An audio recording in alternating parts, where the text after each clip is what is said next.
to another exciting day of Champions TCG Weekend Open Series tournament coverage. And let's jump right in. We are joining for game one, round one. And we are going to check in on, let's see, we have Brodnick and Coomer. All right, we are jumping in right when Brodnick is at 1 on the battlefield. That's exciting and a spicy one. That game went to Coomer, and that Voodalala, obviously, that must have hatched from an egg. We'll jump in and we'll check out T-Max and Boulder Magic. Looks like we have a Boopa Snoot on the battlefield, and it is now frozen with that blizzard. Drops the Ami for Boulder, and a pass back. So I believe this is game 2 for them. We had some very early action. We are watching Generation 2 competition. This is between Boulder Magic and T-Max. T-Max on the bottom of the screen. We see Snowbeak attacking the Boopa Snoot, getting it to drop the shield, and following it up with an attack by Icicle. So T-Max wanting to play a little bit of the conservative approach, unlike yesterday. We saw him take a really aggressive approach. And I think he fell just short of a finals victory against, he pushed it to game 3 against Jacob Wilson, but he was unable to close the deal. Down comes Mechwing and then returns the Ami after an attack for 4. So an interesting play there, wanting to preserve the ability to outdraw the opponent. That makes some sense if T-Max is deciding to play a conservative approach, trying to push a little bit of a later long game. Then you may want to redraw with your greed. Good idea. Double attack, dropping Boulder Magic to 10. So of course, one of the keys to this game is being able to change gears, and as we see, T-Max spent an entire turn attacking and killing that Boopa Snoot. Instead, this time, just attacking for 10, but we see somewhat biting him in the butt here, while as Boulder Magic able to evolve that Boopa Snoot into a Waffle and dropping his own Guayance. So Ladesha could take out both these creatures with an attack on Woofa. Interesting play to drop the Guayance. It is susceptible right now. And ladies and gentlemen, just want to introduce myself. My name is Brett Banffy. I am your host. Thanks for being with us here today. We're excited to be with you. We've got some $500 Weekend Open Series tournament coverage. We see a Fortify on. The new rules really buffed up the Fortify effect. An attack for 4, so it looks like Boulder Magic's decision to play the Guayance is rewarded because that Ladesha ignores the Woofa, just goes after the Boulder Magic's face. Down to 5 cards for T-Max at the bottom, and 7 in hand for Magic. We know that he has the Ami. 6 cards.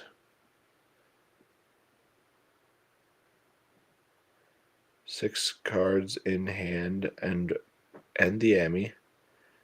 Woofa, Guayance attacks the Ladesha, and then both cards create their retribution. It leaves the Stoneclaw and the Cutie Bug alive, but then Woofa attacks the Stoneclaw for lethal. Now the Bug is the only champion that remains for T-Max. After that attack from Woofa, he does. And then Cloudless, with the Vortex ability, directly damages T-Max for 3 and a pass back. Now on 6 for T-Max.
Victoria comes down. That's with a Hydroblast.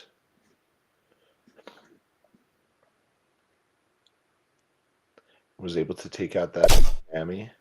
Then the Amy on the butt and attacking for 7. It was a pretty good play there from Boulder Magic. Back to T-Max on 7. But another Hydroblast. Double Hydroblasts. Back to back.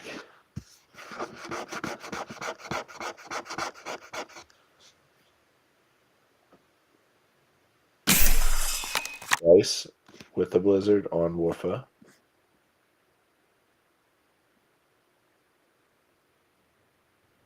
The Mist can take out the Jelly. I don't think he's ready for that Jelly, but maybe he is.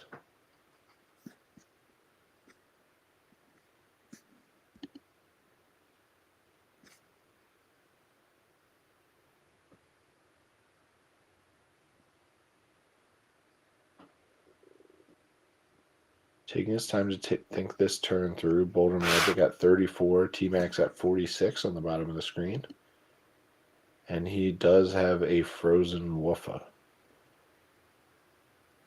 With, I believe, 7 mana at his disposal. He has 7 cards in hand. We knew one of those was Amy, but that has since been played, so now it is 7 random cards. Down comes the Business and draws a new card with the Greed mechanic. Business, as you can see, Greed when draw 1 card, or if you have no cards, you'll draw 2. Simus gets the attack in for 3, so he's ignoring the Jelly. He wasn't ready for the Jelly. Woofa still with the potential attack here. I guess the Woofa could take out the Jelly. Or you could see a Woofa attack the Cryo Slice. Oh no, he just passes back. Maybe he missed. Oh, maybe was the Woofa frozen? I think the Woofa was frozen. 8 mana for T-Max at the bottom. Down comes Snow Cub. That's 4. 4/8 with Provoke.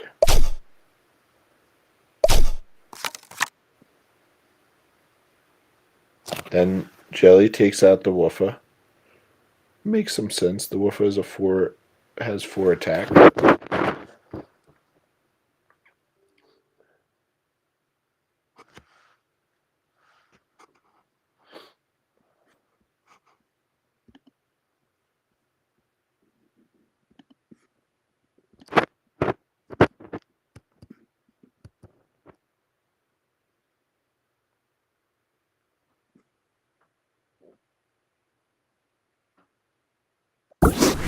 Wing comes down.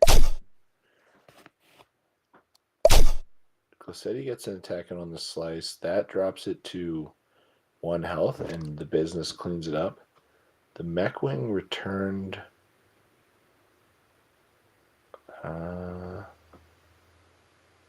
Can't recall what that Mech returned with the Whirlwind effect. Intracore comes down, followed by a Woofa. So Boulder Magic seeming a little bit cold to that Guain's, but if he were to attack it into that Glissetti, the Woofa is able to survive. The Dracora and the Mechwing survive at 1 and 2 health, and the Glissetti does shatter, I should say, shatters into those double cubes.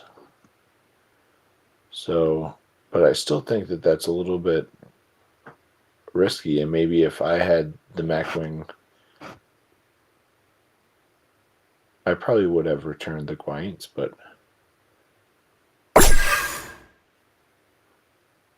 oh wow, so the retribution happens after the Glissetti is off the battlefield, so it even cleans up the ice. That is unfortunate. If you are Boulder Magic, I don't think he realized exactly how that worked. That was a clean answer to the Glissetti.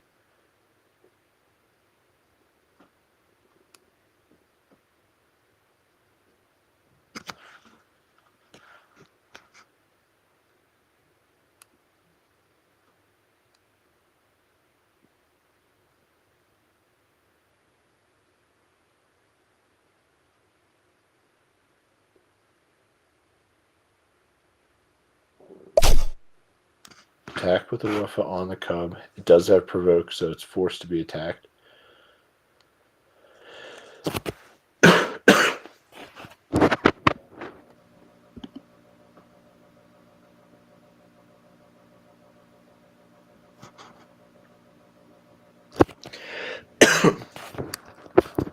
Then Sewer comes down.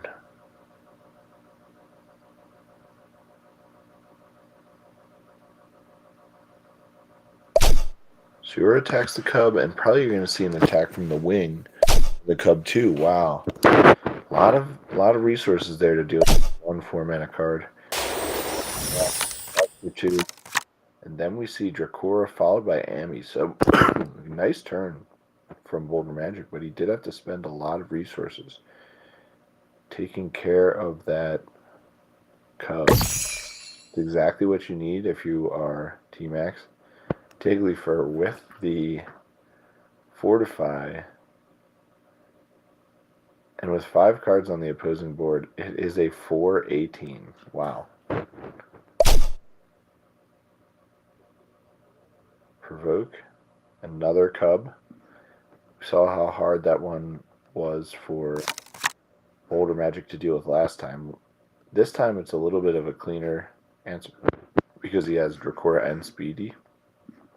Could still get an attack in for 9, but still you're seeing this monstrous Digleyfur on the other side. He does have 9 mana, so let's see how that mana gets deployed. Looks like it is exactly what we thought, in so much as an attack for Dracora and then followed Speedy. This time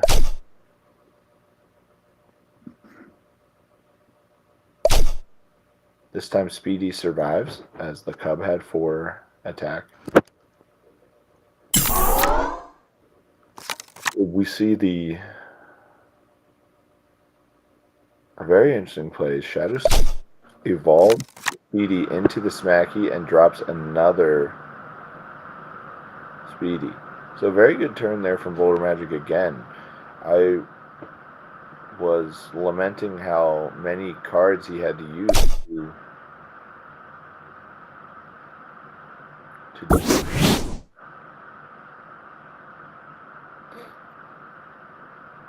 a Digleyfur, I believe,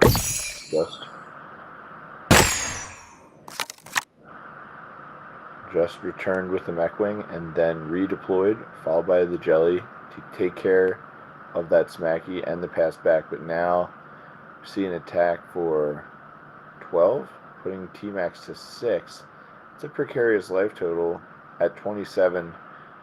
The crackback would place at 15. 16. But yeah, Boulder Magic just deploys everything, drops T-Max to 6 and says go, but one of those cards was a Frossetti, able to Blizzard on that Digleyfur. Frossetti attacks Jelly for lethal, and we see an attack from the Mechwing. So doing his best to play defense here. He does have a frozen Digleyfur, so he won't be able to attack with that. Cryo is able to do a little bit of work, but it looks like this is going to be an attack for lethal with a Speedy and a Gwaine. Now I'm not sure if Boulder and T-Max were in game 2, or I believe they were in game 2, but I'm not sure who won game 1. It looks like they are moving to game 3, and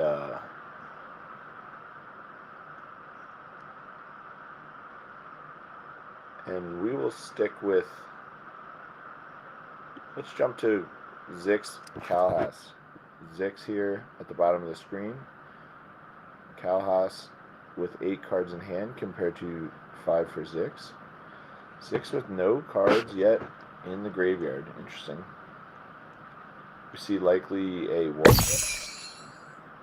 Maybe these, we've seen 2 evolutions so far from Zix.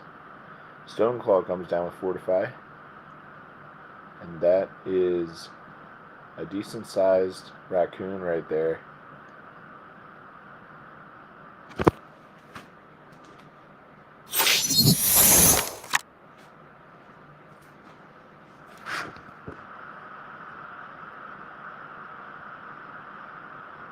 Down comes Baba, turns it into a big old 7-12.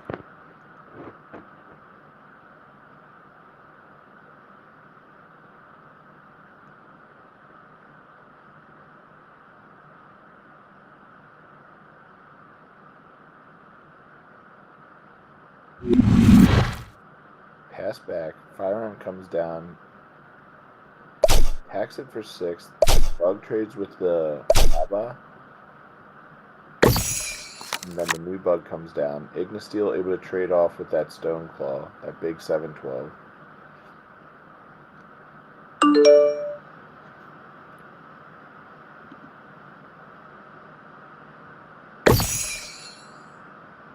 Followed up by a Digga.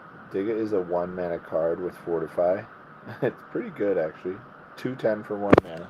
Hey, I'll take it. Of course, it's not one of those cards that's great on turn 1, even though it is 1 mana, because it only really gets good when your opponent has at least 2 or 3 cards on the battlefield. But it's still a very good, efficient attacker.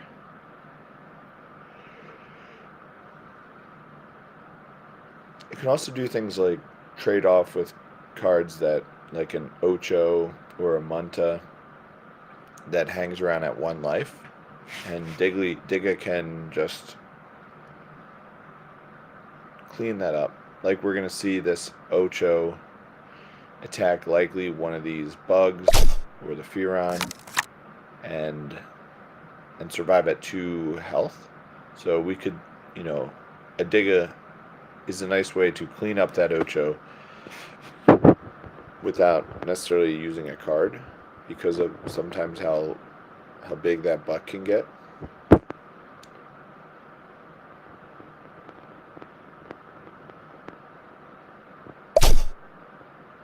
Attack with the bug on the Ocho, that's a trade. And then a double attack on the Digga, gets it off the field. No messing around. We've seen this before from Zix. Really likes to keep the opposing board clean.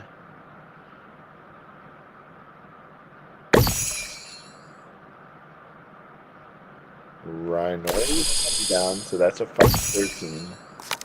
And a follow-up Digga. So Cal has down to 3 cards in hand.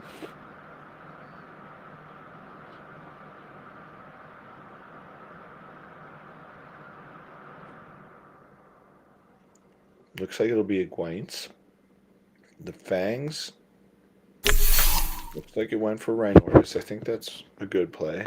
Drops that attack down to 3.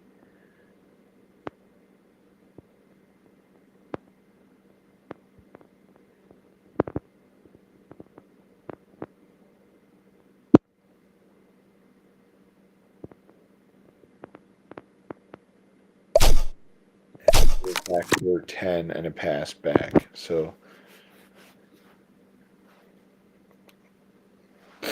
not the typical type of turn that we see from Zix. He oftentimes tries to clean the opposing board up, but now down to 3 cards, maybe realizing that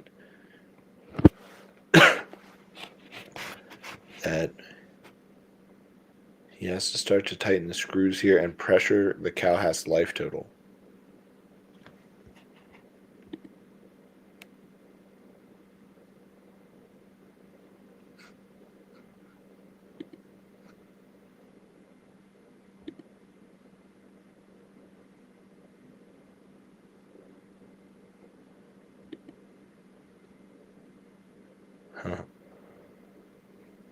ChampionsTCG.com and Discord.gg/champions. That is what we are tuning into right now. You can see at the bottom of the screen we got our spooky font down there. Digga attacks the Woofa. We see the Shadow Steel. Looks like it evolves into Digleyfur. Rhinoris can clean up that Woofa and then a pass back. A pretty good turn, the Digleyfur. Of course, for that before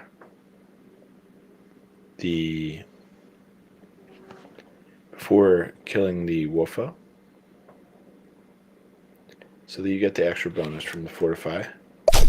Guain's attacks into the Diglett. That triggers the Retribution, and then we see a clean trade the remaining cards, only preserving that Rhinoceros, and then Snowgaze into Guain's. So still, it seems, playing this long game, the grind.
Life Slice comes down. Blizzard on the Guain's. And then a pass. A little bit of an interesting decision there. We see Ladacia just taking out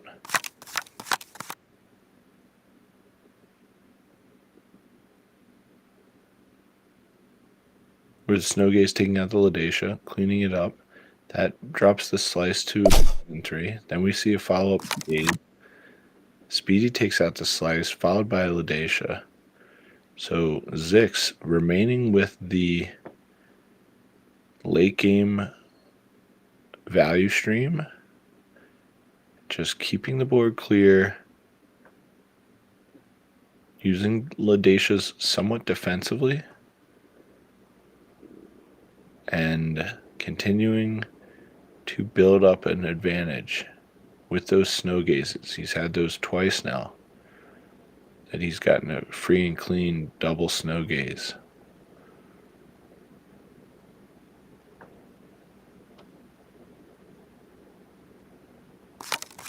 Guain's is the only play from Calhas. Very surprising. It's a 3-mana card, so hard to imagine that there's too much else that you wouldn't want to play if you're Calhas here. Maybe, I guess the thinking is that he wants to clear the Ladacia first with the Guain. So he's taking a turn off.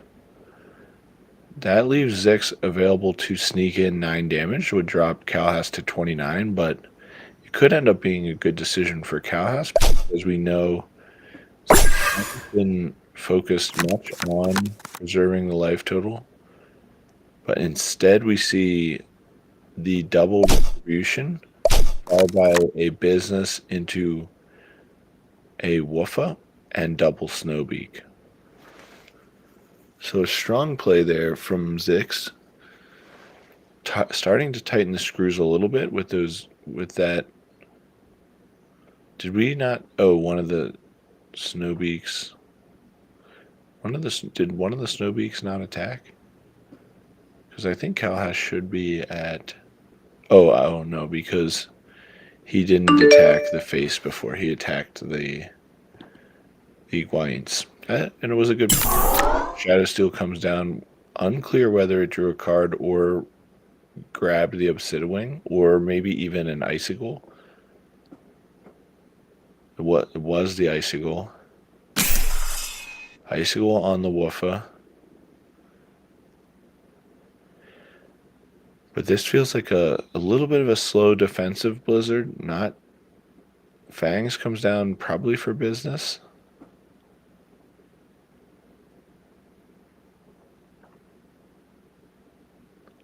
Fang has the ability called Curse, so yes, it does. Curse gives -2/-2 to any card. So he chose Business. That's why, as a 2/2, that is immediately placed into the graveyard. But now we see the double Snowbeak again. So Cal has at least could get set to 17. Jacob looking at 13 on the crackback at 9 mana. And we know that he really likes to clean the board up. That Woofa is frozen now, so as we discussed before, that it was a defensive blizzard. Snowbeak likely to at least take out a Shadow Steel here.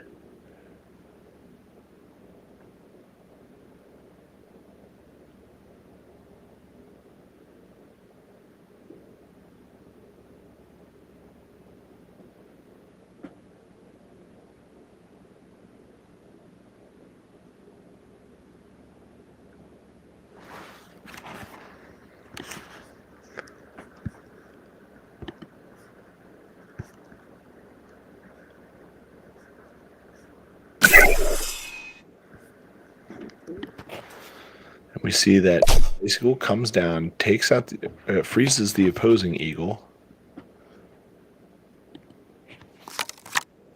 Amy draws a card. Fangs comes down. Wow, I think Fangs maybe there was a glitch there where Fangs didn't end up cursing that Icicle. You would have expected that to happen. And also, I think one of those beasts could have attacked. It was the Obsidiwing. Maybe he already had the Icicle, or maybe he just drew the Obsidiwing.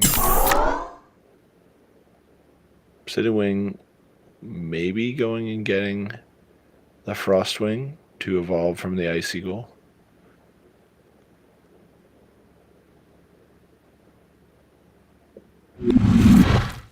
Taking out the opposing Eagle.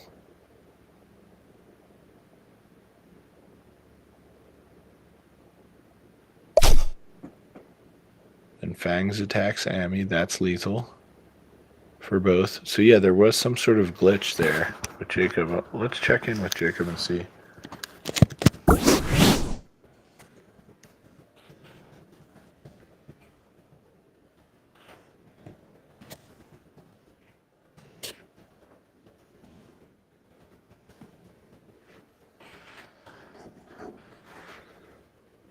Eckwing coming down. I didn't see what he returned. Pass back to Zix on 9. So Zix has had 2 very good turns in a row, but that was a extremely good for Cowhouse. Okay, so followed up by an Earthquake. And then Business, followed by Woofa. So just as we were talking about Cowhouse's very good turn, we see a nice one from Zix with an Earthquake there. Some players have moved away from the Earthquakes, but not Zix.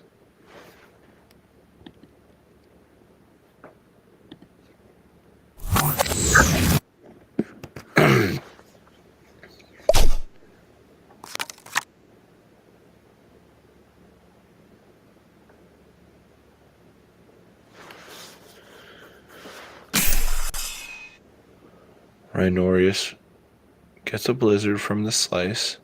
Then Ocho comes down. Like Ocho and the team are going to rush the face. And so this Rhinorius, a very powerful 5/16 frozen Shadow Fang, can profitably trade or eat the Business.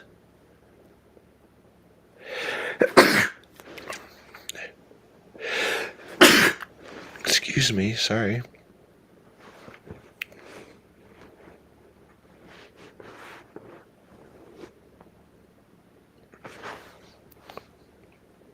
It could combine with something else, so looks like yes, now you could see it eat up that Slice or trade with the Slice. Or now You don't want to attack the Woofa. Yeah, likely the slice. You're still facing a 12 attack on the crackback, which would drop you to 1 with 1 card in hand. I mean, it was a jelly, so that is not going to get the job done. So we know that Calhas will face an attack down to 1. Amy draws a card. Mechwing. Okay. He almost had lethal there because he could have attacked with the Ocho, returned it to the hand, and then attacked again. But without the 1 additional mana, he instead just wings back Rhinorius. And not sure exactly what game that was in there. Let's see if we can jump over to the bracket, tournament bracket here.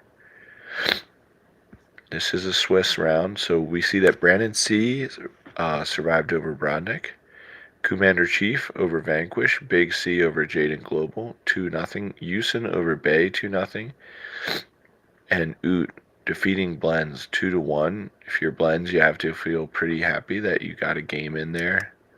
Zix and T-Max still both going on. Let's jump back in and see if we can tune in. Now Zix may just be reporting, in which case that would mean that Zix was the winner.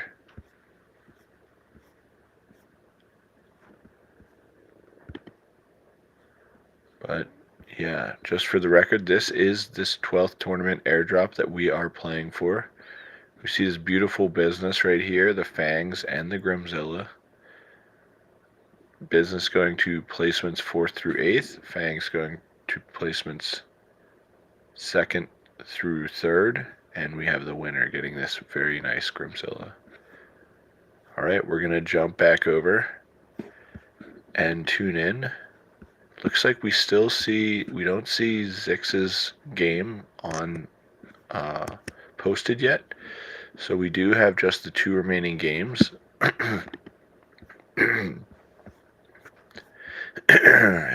can confirm that was a 2-0 victory for Zix, having seen now the players report, and it is T-Max and it is Rafa. So let's jump into T-Max. We've been watching this match earlier today, so this will be good to catch back up on. The pass back on 5, I believe this is game 3 between Magic and Max.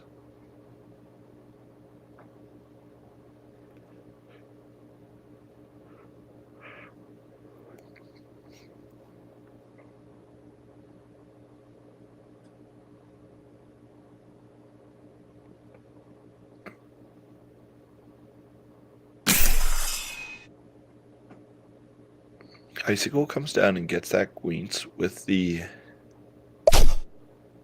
Blizz. Attack on the Wolf by the Woofa drops the shield, but deals lethal to Speedy, and then we see an attack for 6. Boulder at 46. It's not low, but it is low when you're facing 16 on the crackback, which he now is. It looks like Guayens didn't attack. Just a Gua King played. Wonder what happened there. Maybe there was a mistake.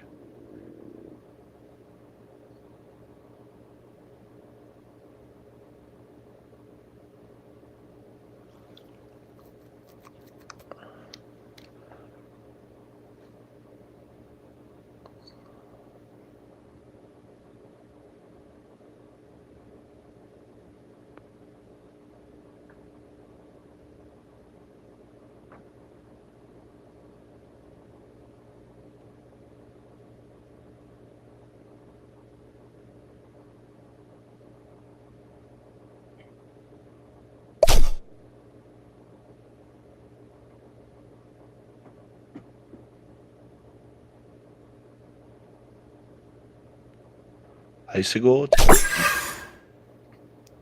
Then we see so we see just all the way trade down, and I think that if you're Boulder Magic, that's kind of what you were hoping for. Snow Cub comes down, Speedy.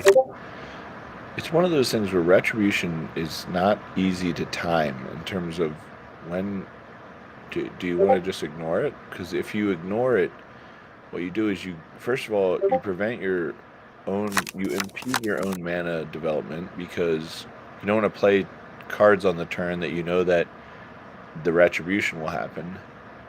So you're incentivized to trigger the retribution so that you can start to play your spells again. But if you're already winning on board, it feels very slow to be able to have to kill your stuff just to play more stuff. That's not a winning formula. Speedy comes down, attacks that cub.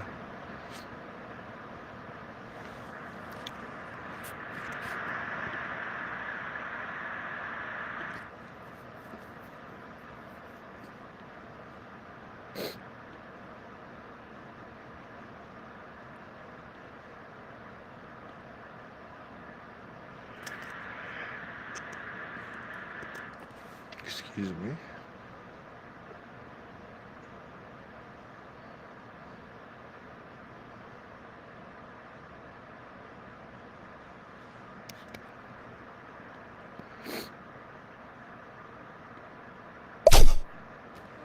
Speedy attacks. Then the cub attacks.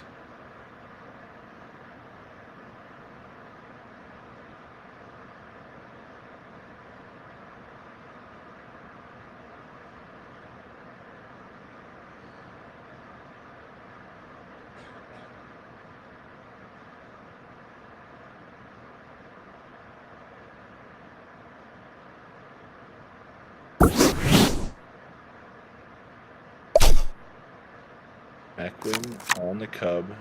Then we see Speedy evolve to Smacky. A lot of people have been playing this evolution chain. Wolfa comes down.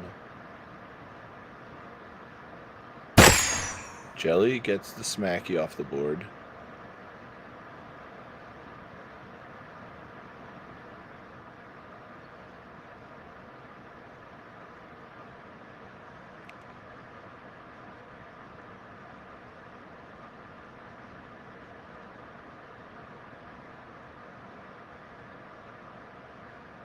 Down comes Synami.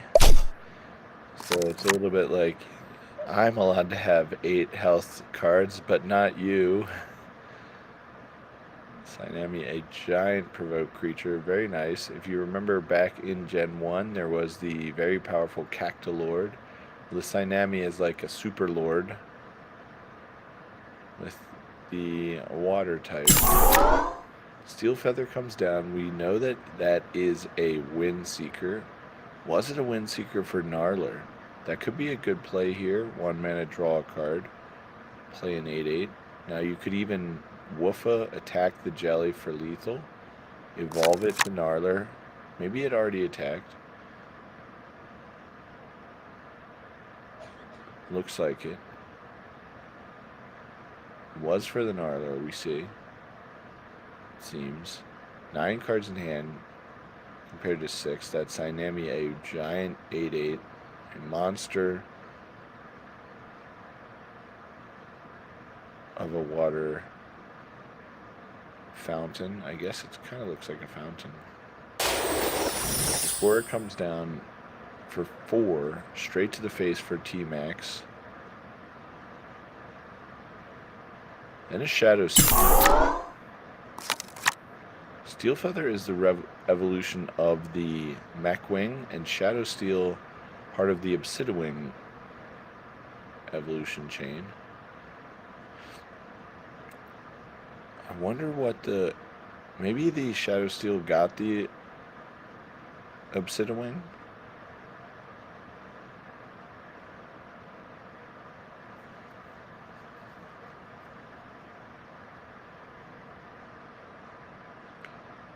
Recently, Windseeker changed to be able to draw a card if no evolution is found, and I like that ability.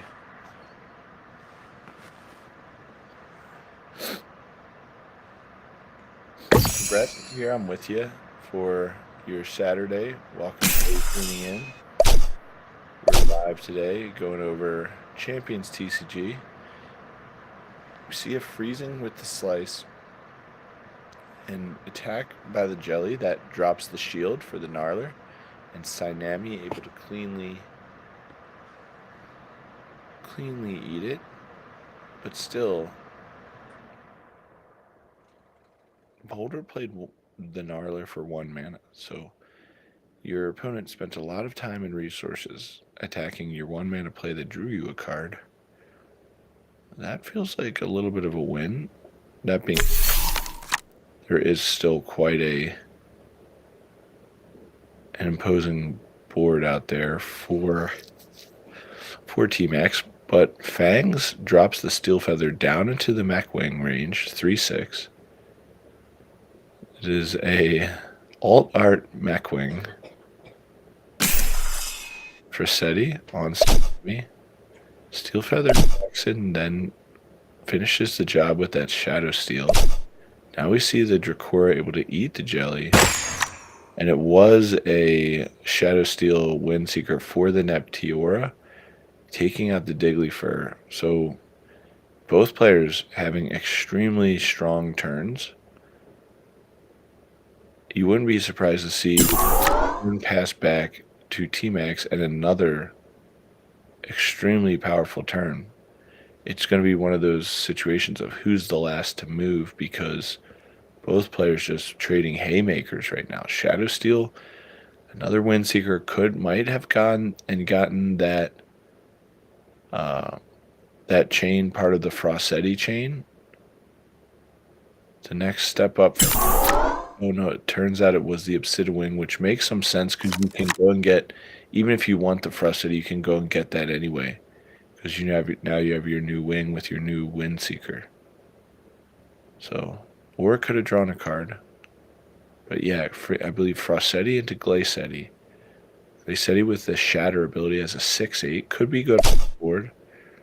Although down, attack for 9 after playing a Snow Cub and Guaines. Boulder with 10 cards in hand. So somehow he is playing all of these great turns. It's really the Windseekers that have been tremendous for him. He is down to 7 cards in hand, but that's not. It was a Windseeker for Glacetti. We can see that. So, and it draws you a card when you evolve. So your Windseeker gets you a card, your evolutions get you a card. Then your new Mechwing, so you have your alt art Mechwing over there with the profile pose, right facing profile. And then you have your traditional, your trad Mechwing. It's just funny to see that Steel Feather that's been cursed down into its Mechwing self. Snow Cub comes down, but we saw him deal with the Snow Cub very easily last turn, so likely we're going to see a quick. Now that 421 is it's just one shy of 420. Just a little bit hard to deal with. Just ignore that one. Get its 4 damage in wherever it wants next turn. Probably the next 4.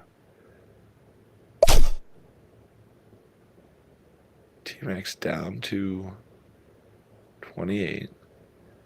Likely a pass here. Synami, a monster provoke. So if there wasn't enough concern here, followed by a Dracora, and you get the full 5. So Boulder Magic popping off right now. That is about as scary as it gets when you are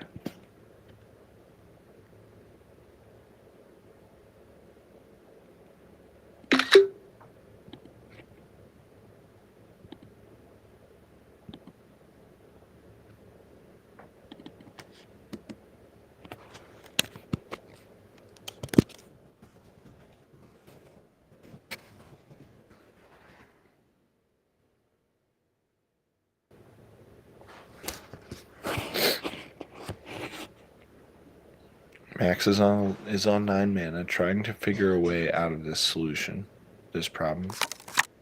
And it looks like a pass back. Maybe a white flag right there. 1 attack from 1, and that's it. So we do see the evolution there.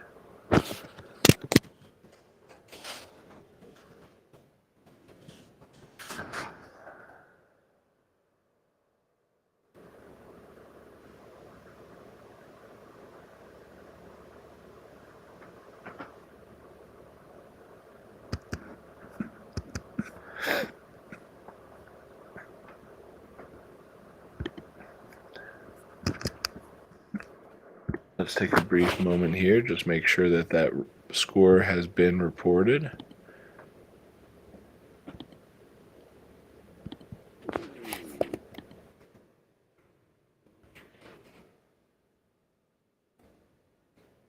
All right, and now we can finish that round. Let's go ahead and finish that round. What do you say? Let's finish that round. Generate round 2, and folks, we are going to be bringing you round 2 action here in our weekend open series.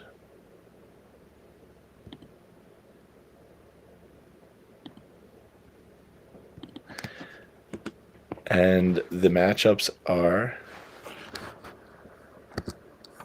take a look, share this tab here. We're going to pop in and see that we have Houston playing Big C, both of those in the winners brackets. Of course, Commander Chief Zix will be tuning into that game. Oot, CB Gen, Brandon C. Boulder Magic. That could be a good one to tune into as well. Blends Rafa in the losers bracket. We have the Brodnick, T-Max, Bay, Jaden Global, and Vanquish Calhouse. All right, folks. What do we want to choose? Let's stick with Boulder Magic. We just had a lot of fun watching his crazy deck.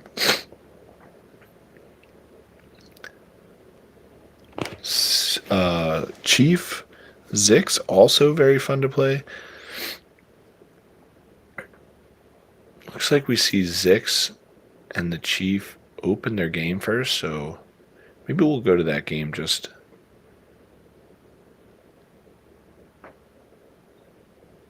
in the sense that we have that game started already. And this is going to be a great game. You see Zix on the draw, on the play. I believe he passed.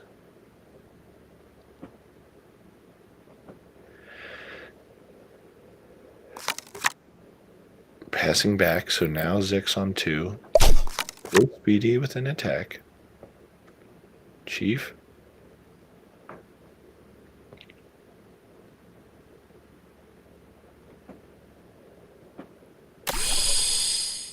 White Lily deployed at 3 mana now. Down. Now for 2. Follow up, it could be Speedy or Beak, but the Beak ignores the Speedy. Interesting. Chief looking to be the aggressor, and we've seen this strategy before. I think it works effectively with Zix.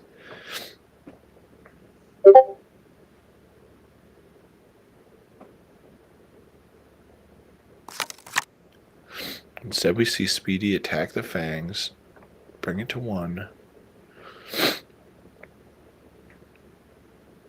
Followed up by a Ladacia. This is why those early attacks by Chief are pretty important, because Zix's deck is full of Ladacias and Gwynces and maybe even some Snow Cubs in there. I haven't checked it, but you don't want to play long game. High School comes down, freezing the Ladacia. That's a strong play because you can't trigger it on your own turn now, which is something that a lot of players are trying to do. We see Fangs taking out that Speedy, which I think I wouldn't have done. I think I would have gotten my 2 damage in.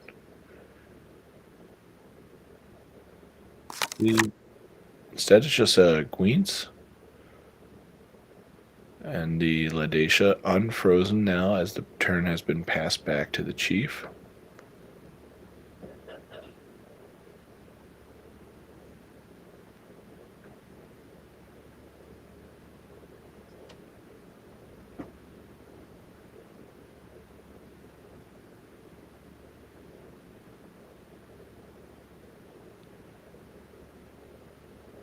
Chief, I believe, on 5 mana. Could be wrong. Maybe 4. Maybe it's turn 4.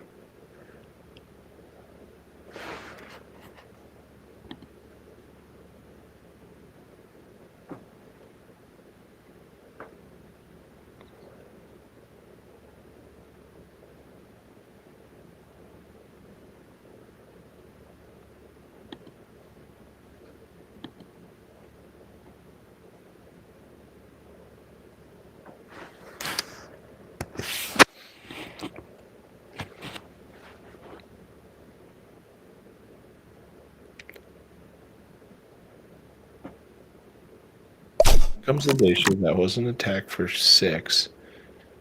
And remember, Chief missed 2 damage, so we'll track that. See if that ends up coming into effect. The Chief attacked the 1/1 speedy with his 2/1 fangs, remember? No, it was 4 that Chief was on, sorry, because now Zix is on 5.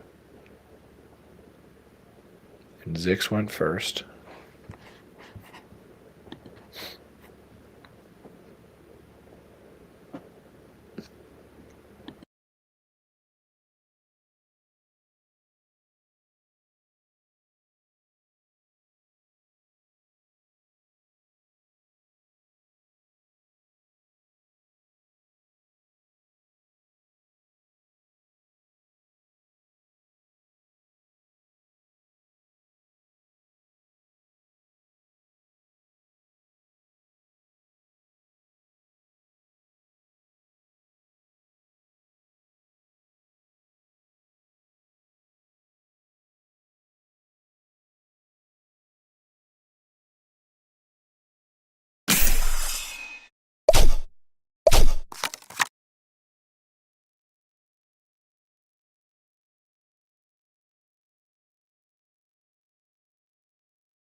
Whether you're in the perfect position to do so or not, it's still usually advantageous to be the aggressor. There are going to be times when that strategy will come up short, but there's also times when just all strategies come up short, you know? So why not give yourself the best shot at winning? And the, if you need to downshift, if you need to shift into a little bit more of a control strategy and try to outdraw or outvalue your opponent, you can do that. But for the 9 times out of 10, really, you just want to try to put the pressure on your opponent.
All right.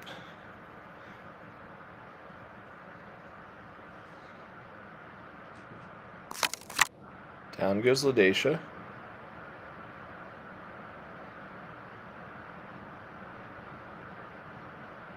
And I believe that's a pass back.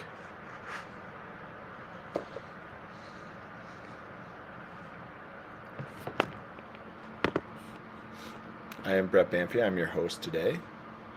I just had to bring my son his hot chocolate for the morning. He was still asleep. He told me that he was trying to still be asleep because he thought it was a weekday. He forgot it was the weekend. And as soon as he remembered that it was the weekend, he's like, I don't want to sleep anymore. And he got up right away.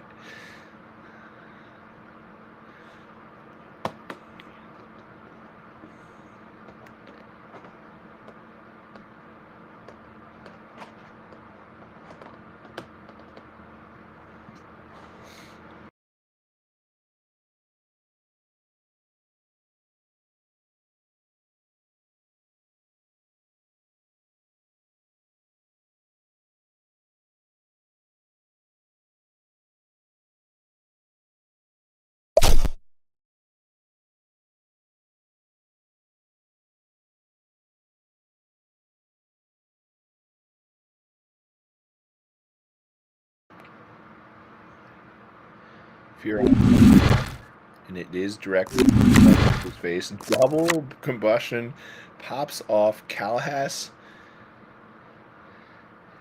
has been the aggressive deck, and it is paying off. Although he is facing Ladacia, which will be able to clean up that mech wing, which has gotten the fangs.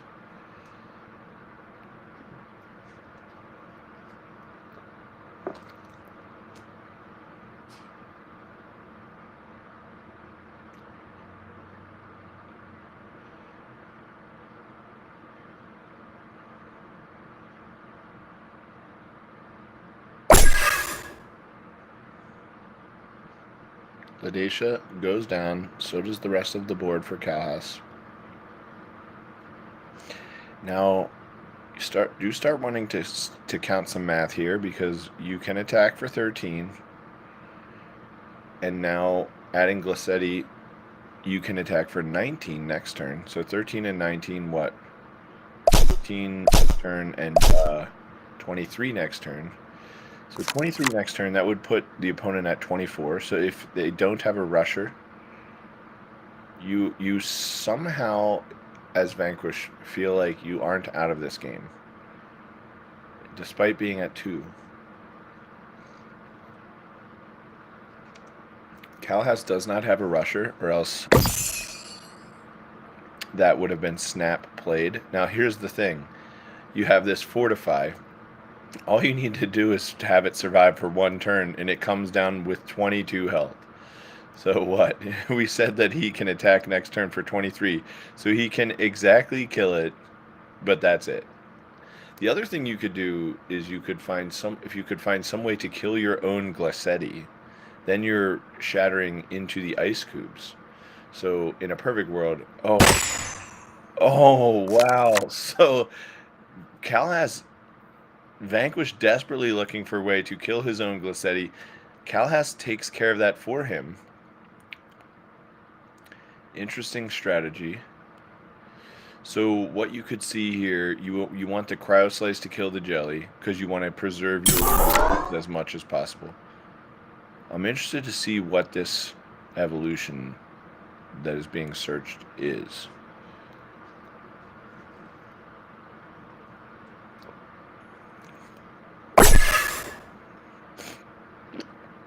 So instead, the Ladacia takes out the jelly, and I think that that's a good play too.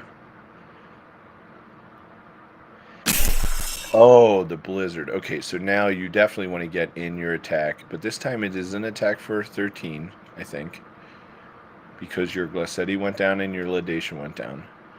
But you did add 8, 12 to the board. Oh no, it looks like he's just gonna try to kill it.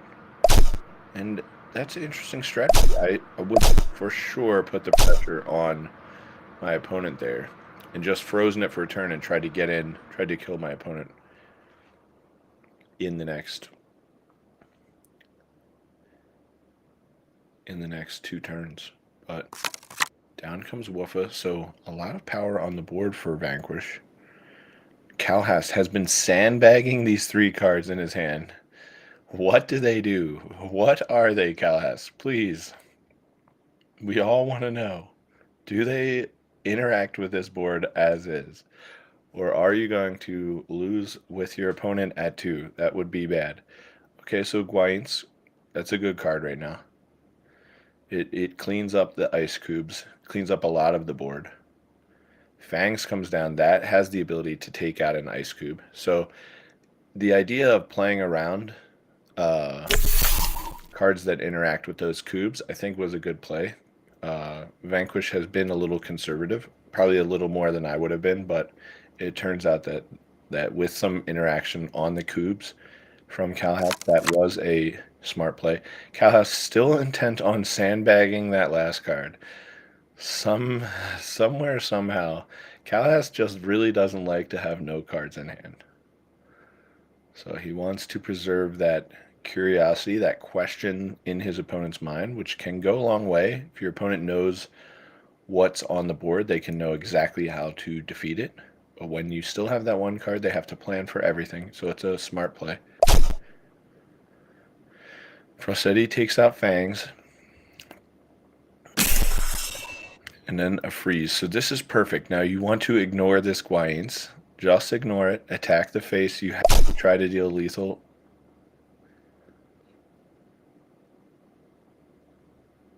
The wing comes down. We have the Windseeker, and we could see the Gnarler. I wouldn't be surprised to see a Gnarler right now. It is the Gnarler. An excellent play. Only 1 mana. Leaves Vanquish with 2 mana. Gets an attack in for 15. But previously had gotten the attack in with the Woofa and the Steel Feather, I think. So 23 that turn. So now you're dead. Your opponent, you're dead this turn.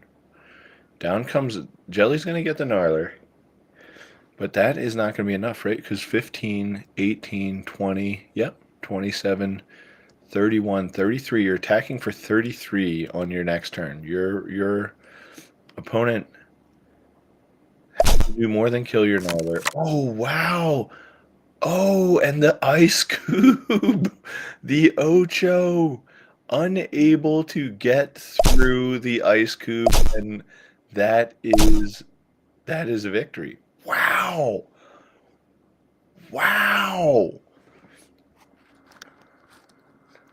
Wow. That was a very good comeback. And maybe that card that had been sandbagged by Calhas was the Ocho. I'm thinking back. So he had like let's just make sure that these tournament reports.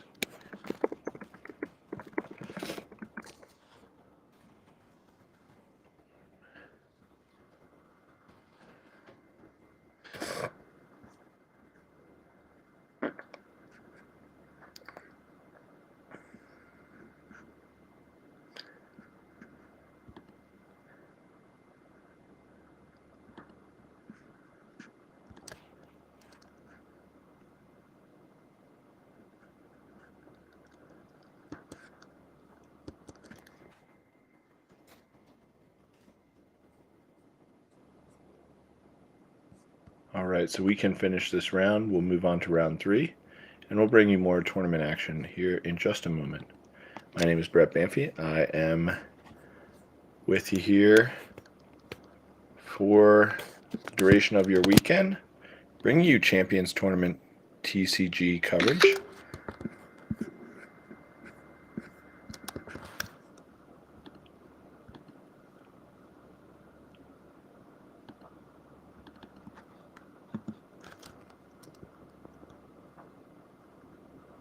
All right, we see Oot facing up against Zix, so that will likely be the game that we tune into.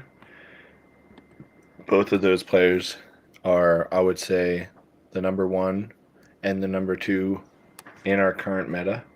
So we are very interested to see that, although I think that Oot has still been trying to figure out the Gen 2 meta a tiny bit.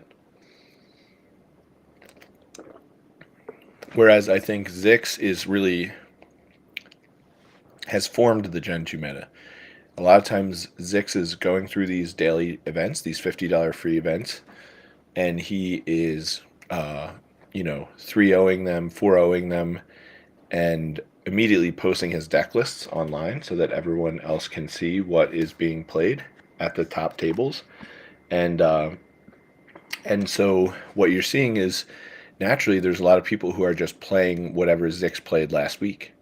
And of course, he is evolving a little bit of his play decisions based on running into a few more of decks that match his style. So he has to chameleon into a new variant that remains competitively advantaged against his own meta. And this is something that is pretty typical in the tournament TCG scene. Your best players are creating the meta, and then the rest of the field is is chasing them in their wake. That was how I initially got into competitive TCGs. I was, of course, net decking, looking up what my favorite players were playing, which a lot of people don't know, but my favorite player of all time is actually Zix, who is we're about to watch play Oot, but he is my favorite Magic player ever. Pro Tour finalist from Fate Reforged, and just a singular force in terms of his understanding and nuance when it comes to Rug Delver in Legacy. A very inventive but also technically precise player. Someone that you can just, same with, in the same way as maybe you watch like the Olympics and see like a exceptional ice skating performance. Maybe you don't know too much about ice skating, but it's impressive to just see the balance and precision and the technical detail to their craft that these performers possess. And I think when it comes to Magic, that's my opinion as well about Zix, who we're going to watch right now. It's an honor, I will say, to see this game jumping off less than a year in development, really, and already we're seeing a strong embrace from professional players, taking it up and carrying it into a new meta. So we begin with a triple Boopa Snoot board. So it's almost like, bowling for Boopa Snoots. We see the head pinned down the boot side, and we see those. Oh, but we see the evolution. So Oot, the first to evolve, draws first blood with the Snoot and evolves. You have to feel like that gives you a psychological advantage over your opponent.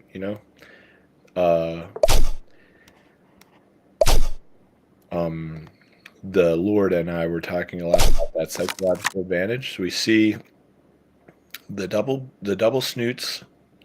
First one gets the shield to drop from the Woofa. Second one drops the down to 3 health.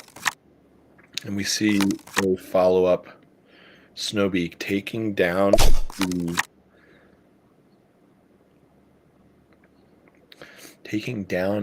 the Oot's Woofa, followed up by a double Woofa evolution on the side of Zix.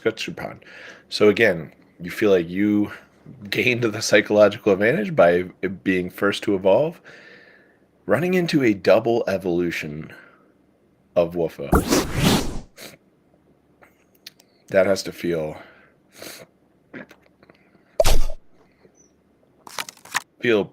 like you've climbed a mountain of some sort. That's the best way I can put it.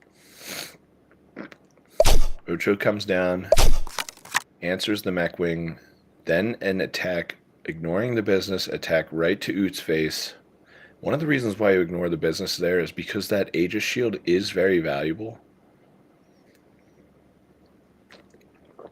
With things like Fyron in the format, Ignisteel, you could easily answer the Woofa with a single Ignisteel.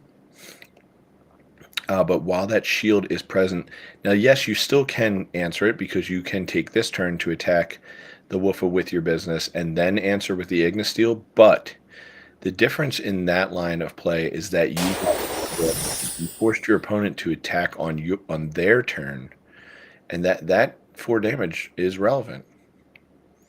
Instead, we see the business ignoring the Woofa and just going for the face. Another viable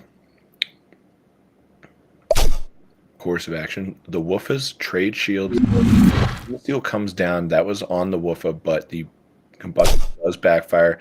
But the backup plan was always for Ocho to take the Woofa out. Sometimes you just understand the combustion's going to backfire from time to time, and it's important to have a backup plan when you're relying on things that depend on a flip of a coin, even if it's a high odds in your favor.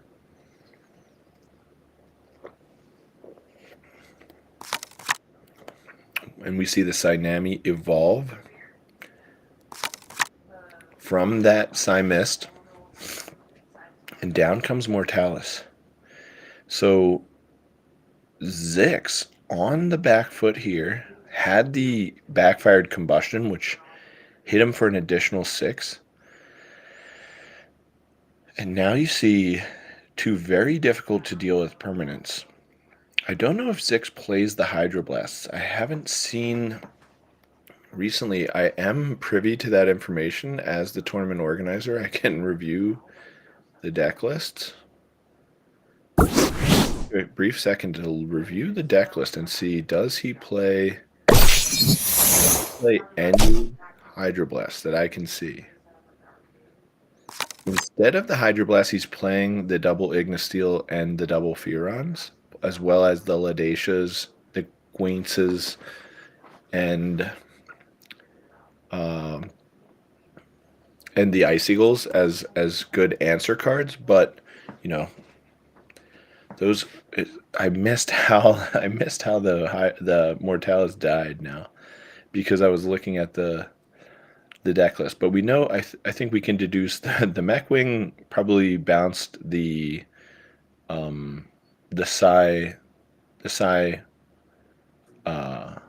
Synami, right? And then that Mortalis, likely it was a double attack. I'm assuming it was a double attack roll. Now Oot on 9 cards, Zix on 5.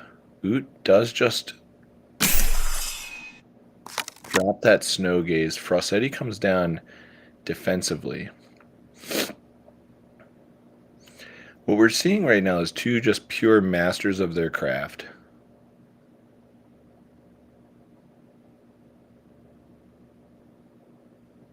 As I was saying before, you can watch an Olympic figure skater, triple lutzing, double axling, and just be mesmerized by the pure technical precision being displayed there. Well, we really see 2 people here. At the bottom of the screen, Oot, our current world number 1. At the top of the screen, Zix, one of the stronger players in our tournament circuit.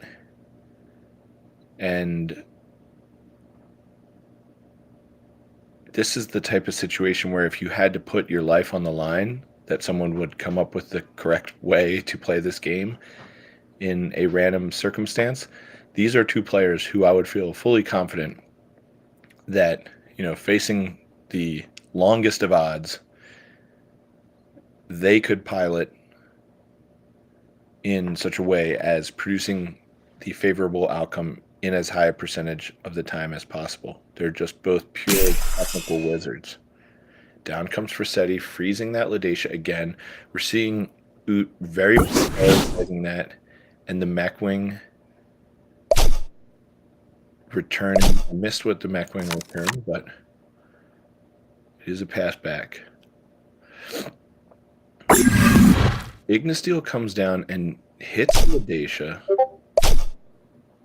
I think it hits its own Ladacia to wipe the board, and then we see an attack for 7. So a very creative play there. That time the combustion does not backfire.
Down comes the Synami. We knew that was a new tan because Zix did put it back there. Oot at 45, Zix at 30. Zix with a 3-1 Mecha Wing has managed to stick around on the board. Business comes down and draws Zix a card. A lot of players prioritize waiting to play that business until they can draw 2. But we've seen Zix and some of these other players really just run it out. You don't have to draw the second card. Just one's good enough. Add to the battlefield. That Synami able to get frozen and then attacked for lethal. The Mechwing trades with the Ami, and it's a pass. So now Zix, 4 in hand, 9 in hand. Down comes Stonefur, but Zix did sort of play around a big Earthquake right there, because that does get rid of some of Zix's creatures, but quite a few of them still around. Down goes Speedy. He needs to trade with that Queens. Another Speedy, that trades with the Ignisteel. And it's a pass back, so now Zix on 6. Sorry, Oot on 6, Zix on 5 in hand. Has an attack for 10 here. Snowgaze going to draw a card. Fangs takes out Stonefur. Then you see Speedy and Snowbeak. Attack for 7. Attack for 10 on the other side of the board. Now we see Oot down to 22.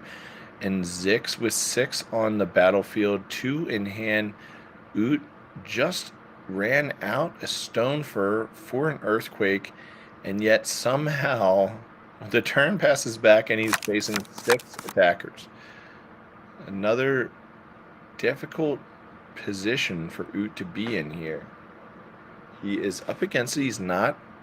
His opponent is at 30, so this was a good play. Guainz, if he could somehow kill his own Guainz, that does answer just about everything on the opposing board. Beatty and Woofa are outside of the range of Retribution, but everything else would suffer the wrath of the Frog Prince. Snowgaze comes down, and down goes Slice. So a perfect answer to these Retribution cards, Blizzard, especially as these metas evolve. You know, the value of Blizzard is shifting a bit. Oot all the way down to 4, so almost any attacker now is lethal. And what we're likely to see here is Zix picking up game 1 against Oot. Ami comes down. That costs 3. So it's what you would need to do when you are running out of rope. You need to try to draw a card, find an answer. He finds the Stonefur, but it's just too little too late. Down goes Oot. And it's a pass back. So a nice game 1 victory by Zix. Maybe has had a little bit more time than Oot to figure out this meta, so seemingly maybe had just a slightly more refined build, as we've seen Zix opting for no Hydroblasts, despite them becoming more and more valuable with the introduction of Fortify, but Zix still passing on those. And we are going to take you to game 2 here. Drop off for 1 second. I'll stay with you, but drop our cover.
turn is back to Oot. He's at 53.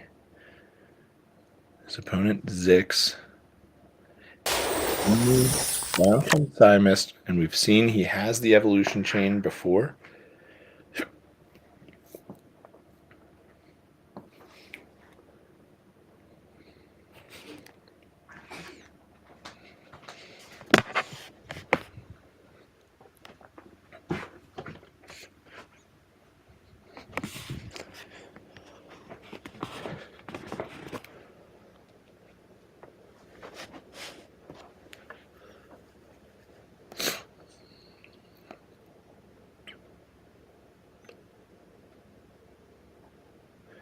Zix takes some moment to think about this turn.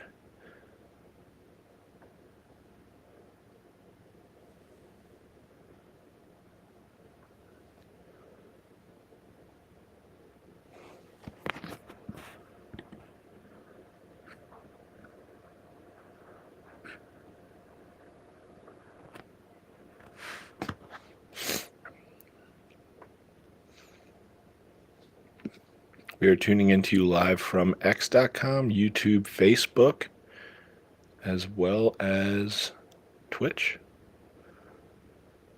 Please, if you have a second, head on over and us out. All right. So Zix cleaning up the board, then Snow Gaze. Cutie Bug blooms itself. Cutie Bug, another one of those cards that Zix has played since the very beginning.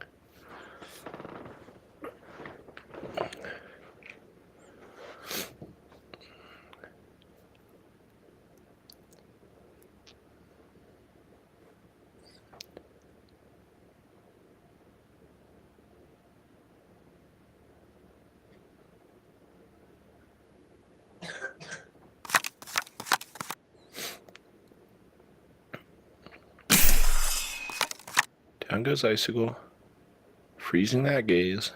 Business drawing 2 cards. So Oot staying a little bit ahead in terms of card advantage, but not a ton. You would think we did see that Zix drop that Snow Gaze, so he was able to sort of volley a little bit with Oot.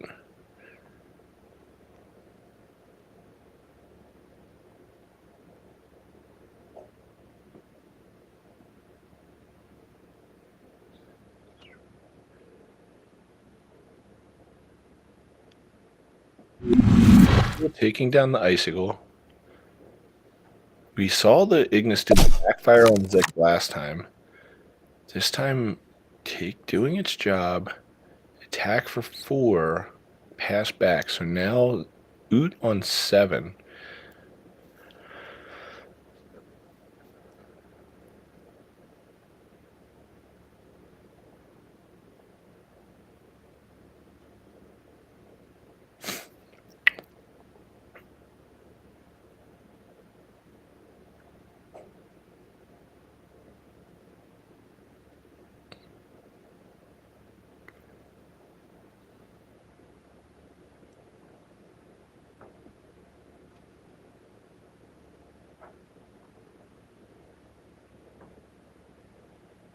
Down comes Rossetti. It's going through that Ignis Steel. So, unfortunately,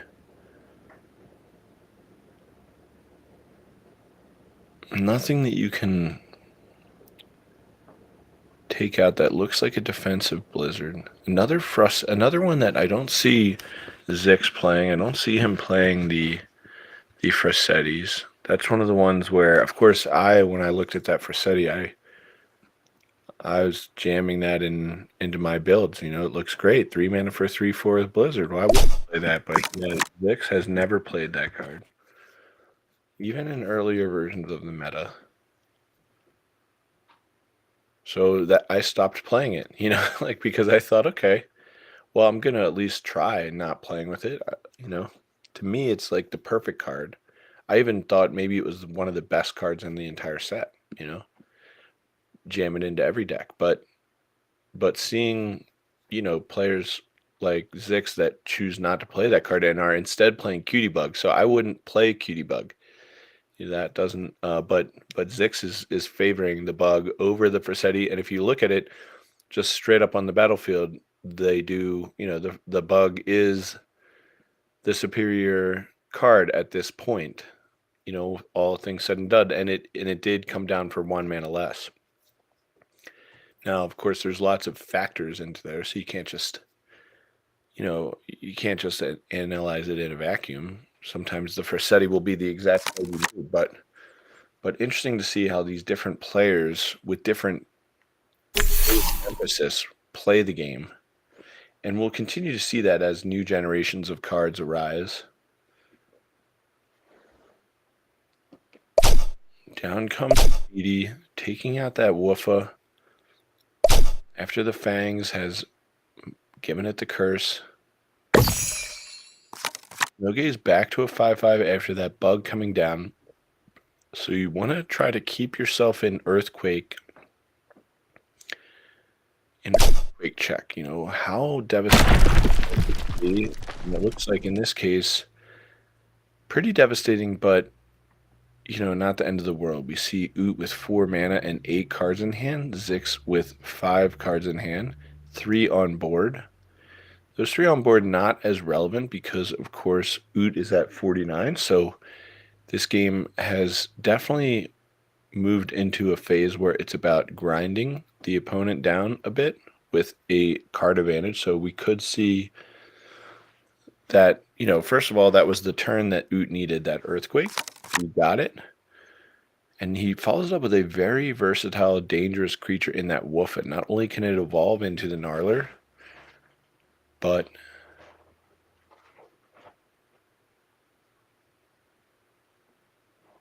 it is a 4/5 with Aegis.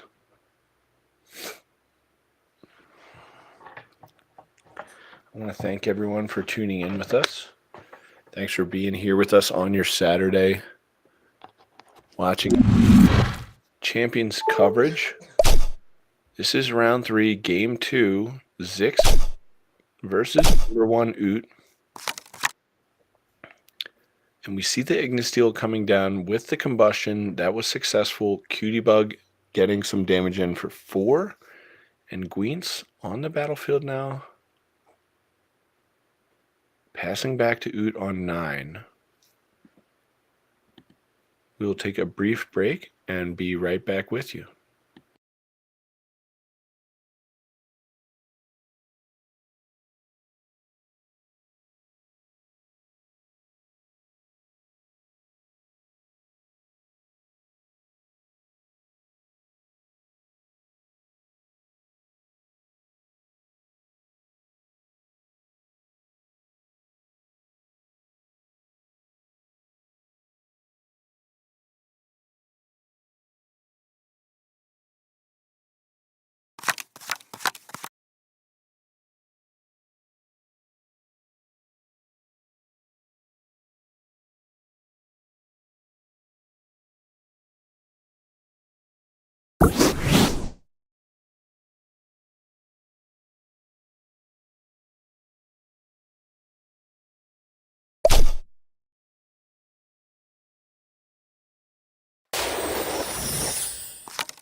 Giselle comes 8-10. And we have Mechwing down as a 3-6, but this is likely over, and I think that was our last game in round 3. I don't know what sweater you're wearing.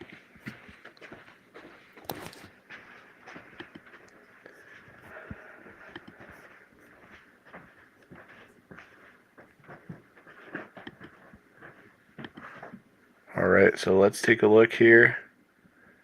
And yeah, we are seeing we have Big C and Boulder Magic still in their game 3 action. Let's take a look over at our round 3 pairings. We have Big C, Boulder Magic. We have Bay and Vanquish, and we just saw T-Max and Vanquish. T-Max and Calhas. So we'll drop in a quick note.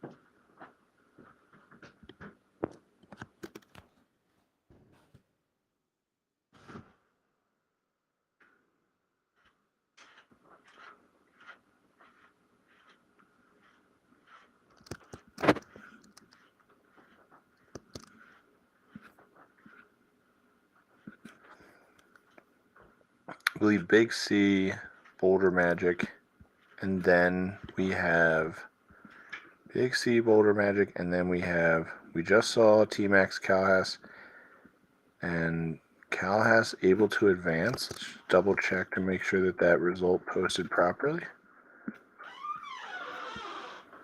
Yes, and then we see Vanquish Bay.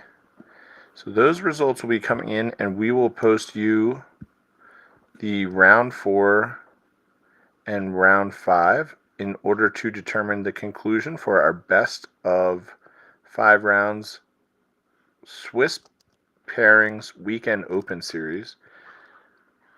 Before we go, we are going to sign off for our live coverage here. But before we go, let's just take a look at the tournament overview as stands. So we know Zix advances to 3-0. We see that Oot will drop to 2-1. Right now I didn't realize that this is a undefeated, that both Boulder Magic and Beak Sea are undefeated at this moment. So let's tune you into that as we do our wrap-up coverage. We'll watch the conclusion of Big C Boulder Magic. Looks like Big C pressing the advantage here. Boulder Magic on the back ropes, but so we would potentially be looking at a Big C Zix finals appearance there.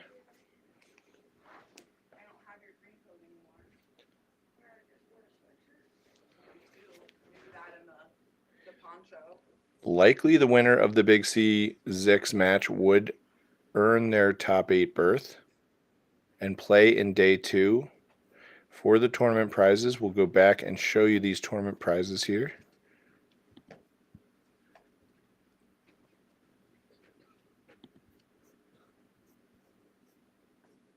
This is what we are playing for. It is the Business, one of the best cards, the most played card in all of Generation 2. Still only about 3 or 4 pennies on the aftermarket.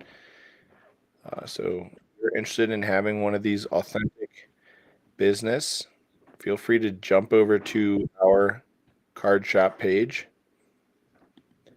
And there we have it. Big C taking down Boulder Magic. And we have now our conclusion for who will be joining Zix in the undefeated bracket. That will be Big C. We'll see Boulder Magic fall back down into the 1-loss bracket. That will be where Oot and some of the other players will be. Currently still with 1 loss. The Chief, Usen, and C, Blends, CB Gen 2, and Broad. We'll see how that shapes out after results are reported.